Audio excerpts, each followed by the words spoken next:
नमस्कार साथियों, आज के ब्रेकिंग न्यूज में आपका स्वागत है। केजरीवाल को हराने के बाद अब ममता की बारी है। बंगाल में भाजपा कर रही है दिल्ली जैसी तैयारी। अब बीजेपी दिल्ली में जीतकर लोग बहुत ही बड़ी लोकप्रियता वाला पार्टी बन गई। वहीं बंगाल में देखा जाए तो बंगाल में अब जमकर तैयारी कर रही है ममता को हराने के लिए। केजरीवाल को हराने के बाद अब काफी मजबूती दिख रही है, चाहे वो बिहार का इलेक्शन हो, चाहे पंजाब का इलेक्शन हो, चाहे वो बंगाल का इलेक्शन हो। सभी क्षेत्रों में काफी मजबूती देखने को मिल रही है और ज्यादा सीट निकालने की भी उम्मीद लग रही है। वामपंथी दलों मकपा, भाकपा, आरएसपी, फॉरवर्ड ब्लॉक और कांग्रेस का खाता भी नहीं खुला था।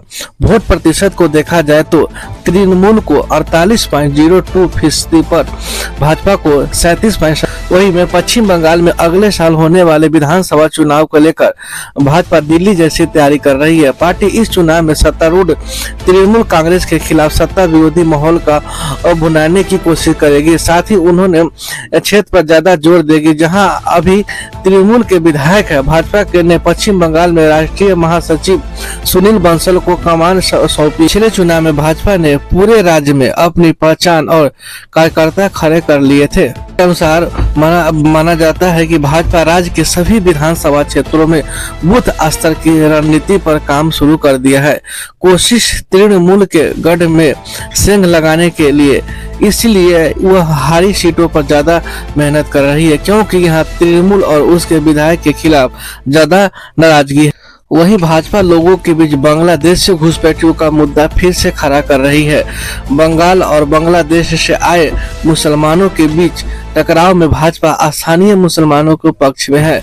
भाजपा ने जिस तरह दिल्ली में आम आदमी पार्टी के वोट बैंक को तोड़ रही है, उसी तरह से वो बंगाल में तृणमूल कांग्रेस के बंगाल के पिछले चुनाव में भाजपा ने खुद को विकल्प के रूप में पेश कर चुनाव लड़ा था। इसका परिणाम यह हुआ कि पूरा चुनाव तृणमूल बनाम भाजपा को हो गया। 294 सदस्य विधानसभा में तृणमूल कांग्रेस को 215 सीटें, बीते चुनाव में से 2 ज्यादा सीटें मिली थी, जबकि भाजपा को 77 सीटें हासिल हुई थी। भाजपा तृणमूल कांग्रेस को तो नहीं रोक पाई, लेकिन अन्य दलों का सफाया कर खुद को विकल्प के रूप में स्थापित करने से सफल है। उसकी सीटों में 74 सीटों की बढ़ोतरी हुई है। उसने मुख्यमंत्री ममता बनर्जी को भी हरा दिया था, जो बाद में वही कांग्रेस का खाता भी नहीं खुल पाया था।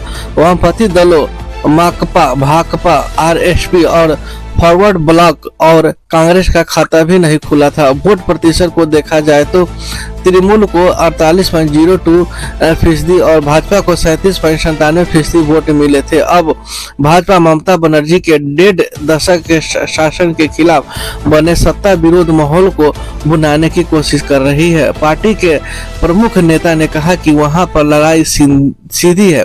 भाजपा जितना बढ़ेगी ममता को उतना नुकसान होगा, क्योंकि अन्य दल हाशिया पर पड़ रही है और वहां पर हर हाल में किसी भी तरह का बीजेपी चाहेगी कि अपनी सरकार बने, चाहे इसके लिए कुछ भी करना पड़ जाए। बीजेपी बहुत जोर लगा रही है कि बंगाल में हमारी सरकार बने।